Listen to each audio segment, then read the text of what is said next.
Hello and welcome, everybody. So, my name is Aisha Stearns, and I am your money manager. So, I come over here every Friday, but I'm thinking about changing it. Um, on what day, I don't know, but I'm thinking about moving it to like a Thursday or a Wednesday, but we'll see what happens. So, as you can see, I got on some little shimmer, trying something new. I am not a makeup artist, but hey, I just want to try something new. So we're gonna go ahead and get this party started. So what we're gonna be talking about today is the top four financial skills that will carry you through these challenging times. So whether you're going through challenging times or whether in the near future when this economy goes through something again, whatever the case may be, not really trying to speak it into existence, but when challenging times do come, want to make sure that you are on top of it, okay? So making sure that you have these survival financial skill sets that's going to take you through, if that makes sense. And these are really basic skill sets in which that you can achieve or that you can gain. I think some people really want to make it real hard, but it doesn't have to be hard. It's just a simple, basic fundamentals when it comes to money. And what we're going to do, we're just going to dive on in with these top four financial skill sets and, which that you can achieve or gain or develop or obtain when the time does come when it's challenging.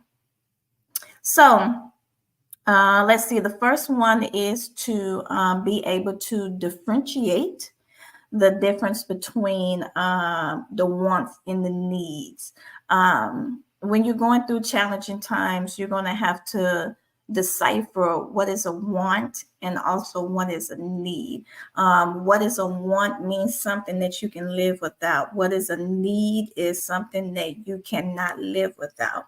Now, I ain't talking about you saying you can't live without coffee. We ain't talking about stuff like that. Let's be, realistic. You can live without coffee, but making sure whatever is on our budget plan, you need a budget plan. Making sure that what is on our budget plan is something in which that is really a necessity for our household. So lights is a necessity. It's a need. Food is a need as well, but we also got to make sure that we're careful in that category because second to what our mortgage or our rent, food and car notice, it go hand in hand. And we all know about inflation that has increased, that has inclined. It's going up higher than, people are making money or whatever the case may be, especially if you're working a 9 to 5. Them, I almost call them heifers. Them heifers be giving you 30%, not 30%, 3% minus the zero. 3% raise. And inflation be going up like 10%, if not more. Like, what am I do with that? Like, what am I do with that? And then minimum wage. What can a person do with minimum wage? You can't get no 1 bedroom apartment.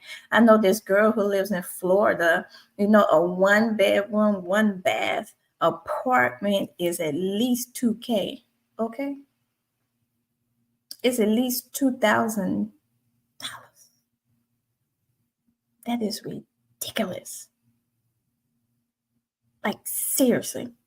But anywho, and so even with the neighborhood that I live in, they're starting a new phase within the subdivision, and the lease new home is what, 3 bedroom, 2 bath. Is it like three? It's like three something. Like,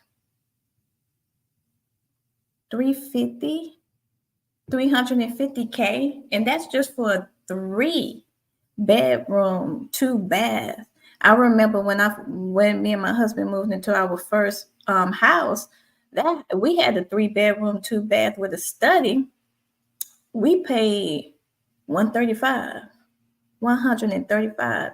So that was in 2008, and now we're here in 2023, and that 130 is now 350.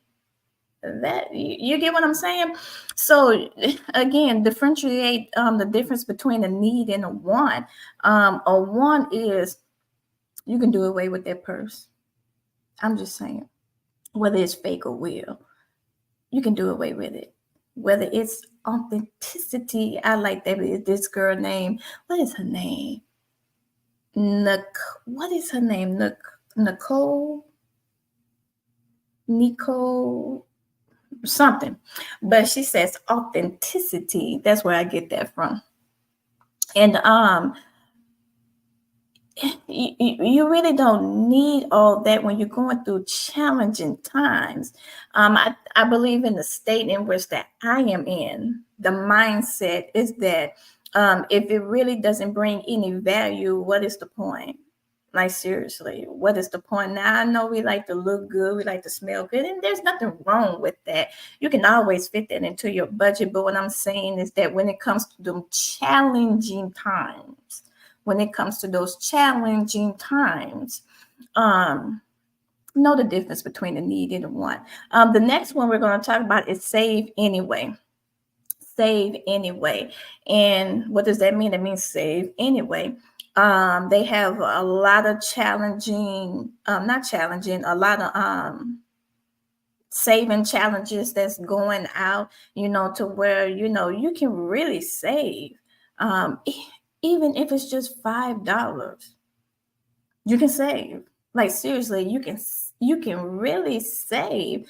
And a little goes a long way, and put it in a place to where you really don't have that easy access to it, So whether it's cutting back, like some people like to live their best lives, but at the same time, how you gonna live your best life when you ain't got no money saved up, you ain't got no cushion fund?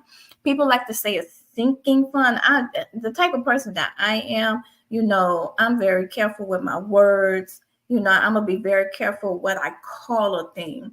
And so if I call a thing a sinking fund, then that's what it's gonna do. It's gonna sink. I don't need nothing to sink. I need it to grow.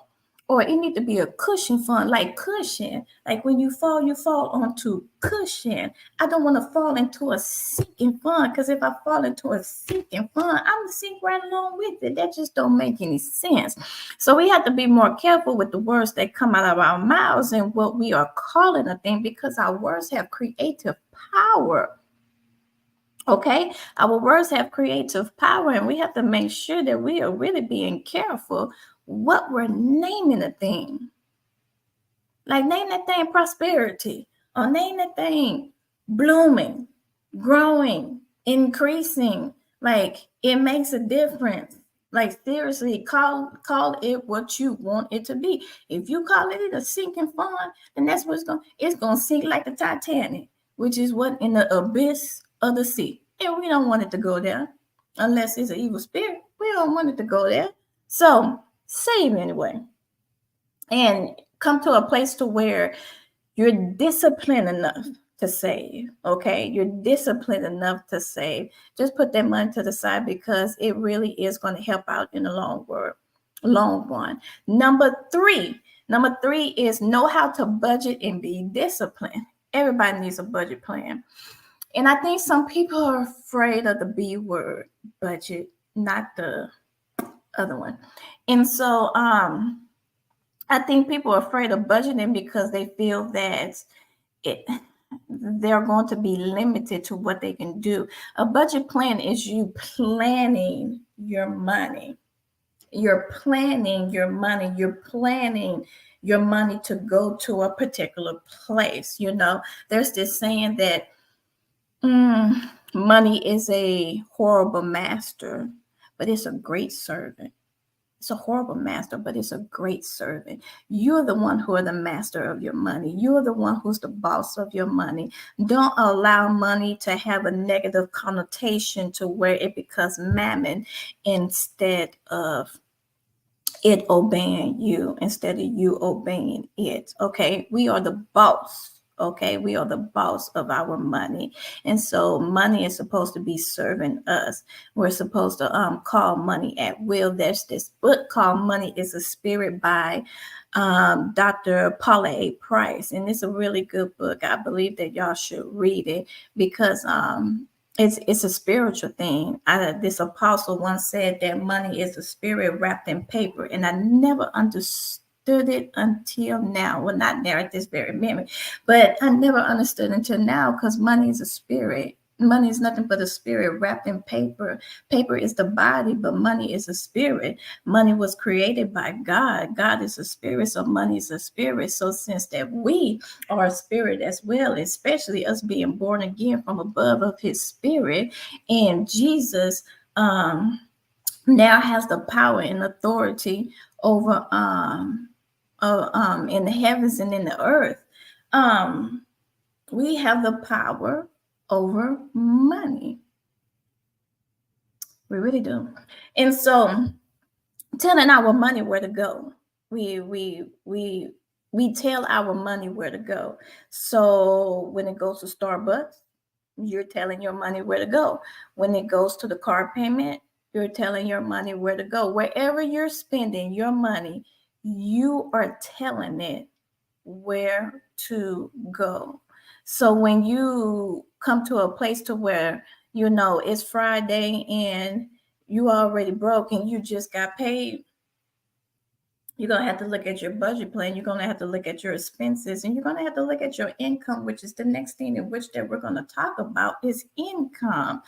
In these challenging times, or when they do come, you're going to have to get some additional income, especially if you're doing this 9 to 5. This 9 to 5 thing ain't going to get it. And don't you know that there are people who making 6 figures and still broke?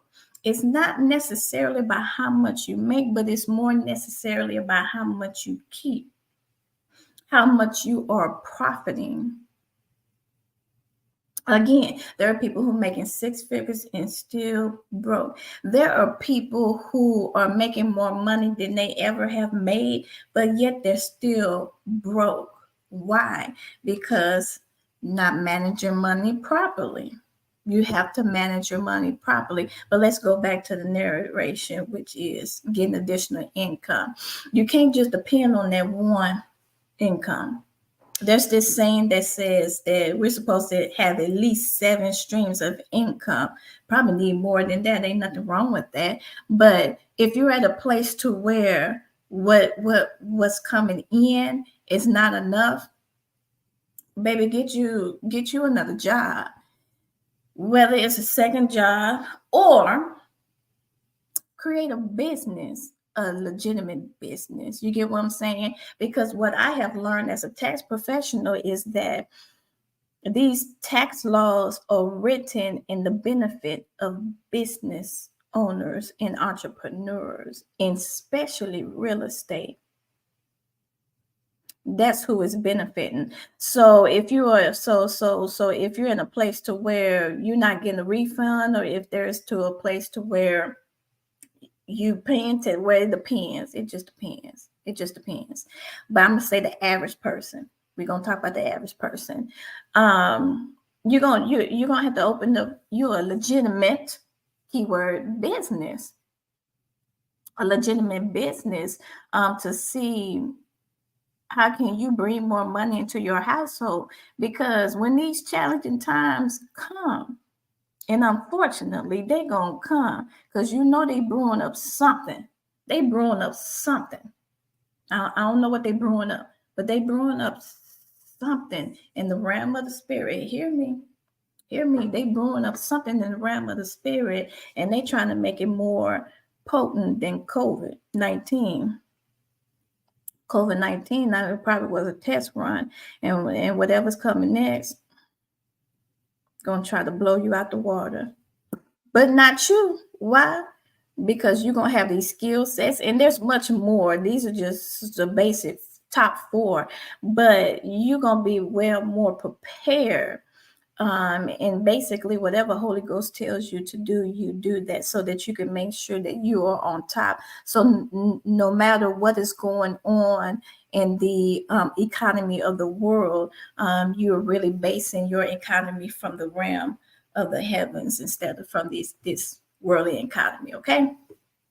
So those are the top 4. So revamp these top 4 financial skill sets in which you can develop to carry you through challenging times. Number 1, differentiate the difference between wants and needs. Number 2, saving. Number 3, budget and discipline. And number 4, get you some additional income. Okay.